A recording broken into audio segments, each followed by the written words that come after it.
What's up, family? Grace and peace to you all. I'm back at it again. Um, this is actually day 3 of my 30-day self-challenge to record videos and upload them to YouTube. But I'm recording for day 2 because I realized after just deciding to double check the video last night that I completed, I had no sound. When I said no sound, I had zero sound. You know, it's scary when a smart person does dumb things, isn't it? Well, I did a dumb thing. Didn't turn the mic on. Not going to get any sound if you don't turn your mic on. So, and I'm having to do this on the fly today because I am going to meet my challenge, meet or exceed the challenge that I've given to myself. So, technically, I'm still in the game because I did record yesterday. But due to a technical issue, I could not use that footage.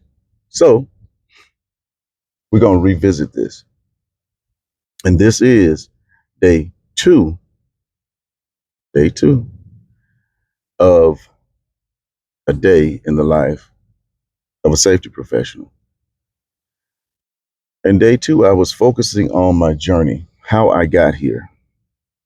Where is here? Here's a good place. Here's a good space.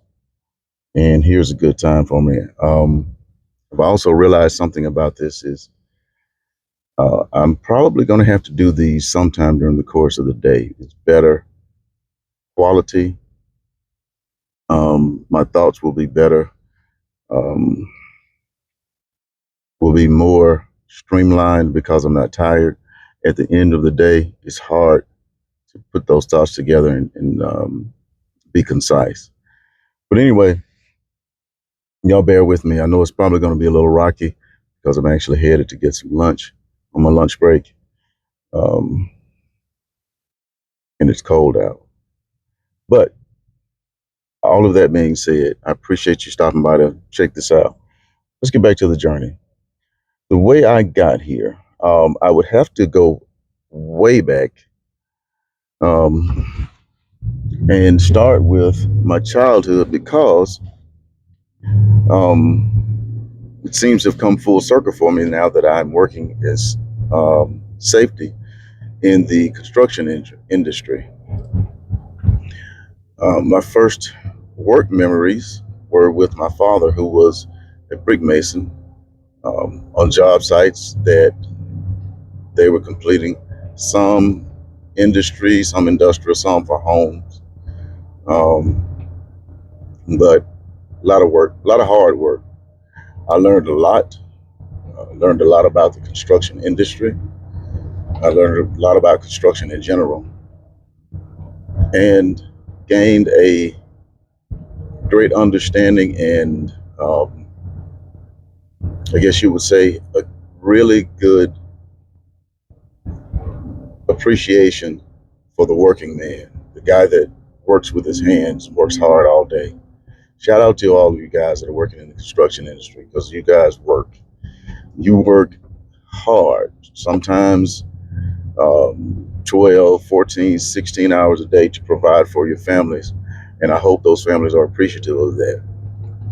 So if you hadn't hugged your dad or your mom or whomever that works those type jobs, and told them that you thank them lately, please do so because they make a lot of sacrifices for you. They put up with a lot of stuff for you because a lot of people have bosses that they don't like. So please be appreciative of those people that are making those sacrifices on your behalf. But yeah, my dad, and man, I had a wonderful childhood. My dad was a great guy. Mom, awesome. But my dad believed in work, and he worked me from the time I was around. I can remember being on a job site when I probably six, 6, 7, somewhere in there maybe.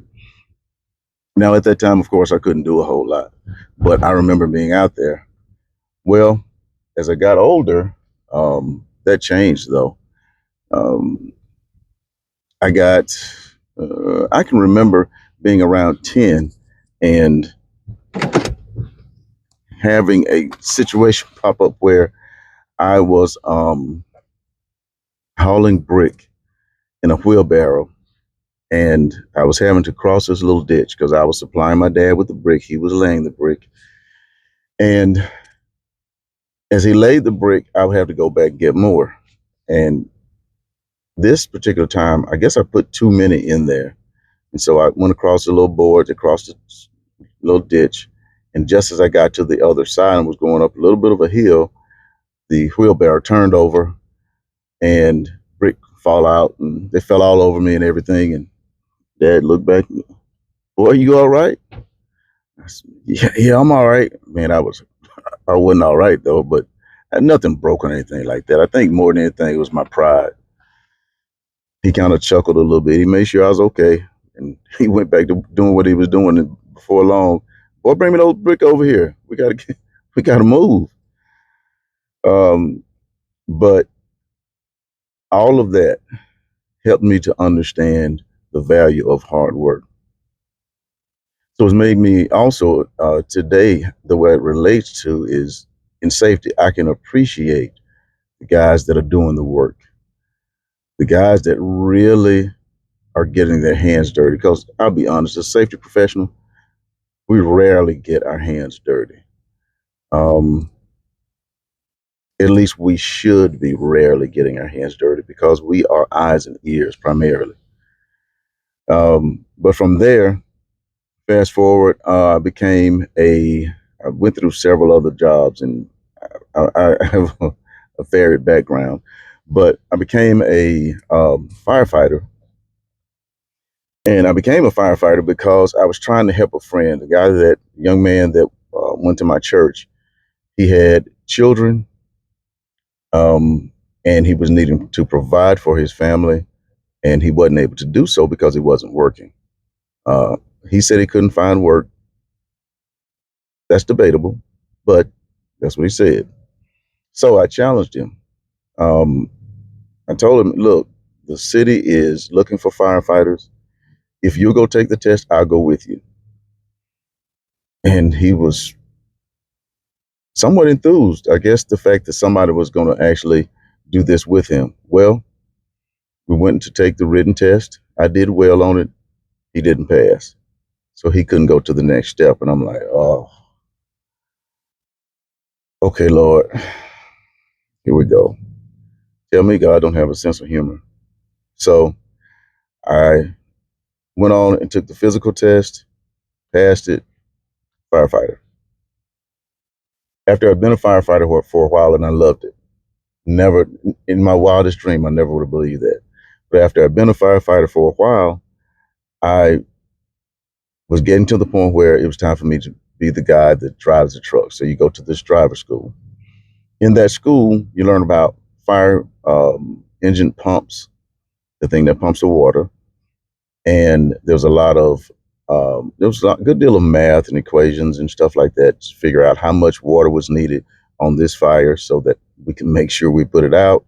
And the guys that were entering the building had it, because you'd have more than one line coming off the truck. The guys that were entering the building had enough water to be safe as well. So you had to make sure you had this thing right. Y'all, I failed that class. And it was crazy because I don't fail classes. That's not me bragging. Please don't take that the wrong way. But I just don't. Um, I have been blessed, and I'll say this. You hear me say this a lot. I'm blessed that I'm a very good test taker. Um, and I just don't fail tests. But I failed that final exam. So I was a little bit down on myself after that. But about 2 weeks later, I was at work, and I was sitting at the back table reading something.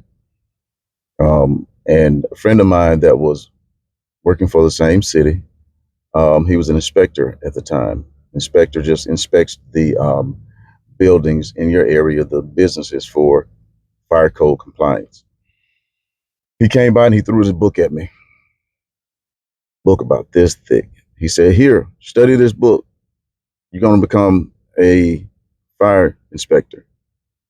I looked at him like, "Bro, I don't want to be an inspector. I'm good. I'm enjoying being a firefighter. Leave me alone." I said, "Man, I don't want to do that." "Yeah, you do. Take the book, study it."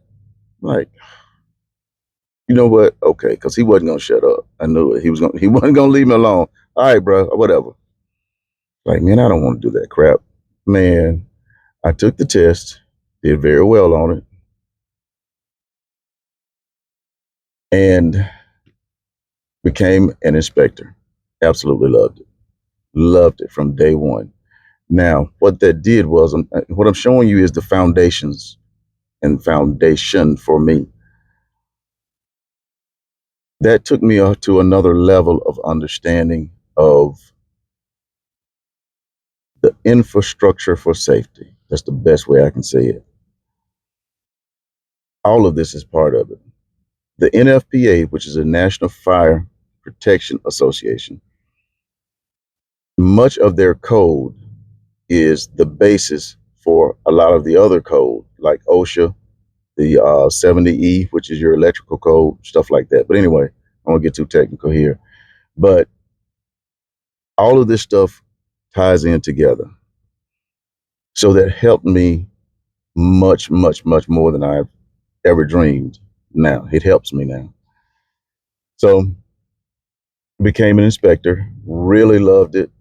But then we had, and shout out to um, my mentors, and I'll come back to that. I may talk about my mentors at another time, in another video. But matter of fact, I will. Um, the inspection side of it was great, but then there was a position opening for an investigator, which is a fire investigator. Investigate why a fire started, where it started, what happened, if it was arson, so forth and so on. Studied for that, took the test, passed, and got a lot of training in both areas because I was still doing the inspections as well as the investigation, on call for investigation, so forth and so on. Learned a ton of stuff. That was great. But ultimately, um, and that was a huge part of my understanding also, because you had to have an understanding of buildings, building infrastructure, how buildings were built, little things that a lot of people don't think of, like the composition of a wall, what's inside the wall. Literally, that's the stuff you had to know as you investigated these things.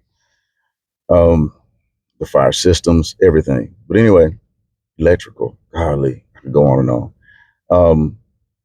But I realized that the career that I was in and where I was in at the moment was not going to provide for my family going forward, because I had some children that were going to be going to college soon. So had to make some changes, moved on to a different career um, with a company, a power generation company. They went through a whole thing where there was some transition that took place. I'll put it like that. And ultimately, the role that I was in was phased out. So I had to do something different. From there, I went to I won't say the name of the company, but I went to a company that makes paper products, tissue, paper towels, cups, stuff like that.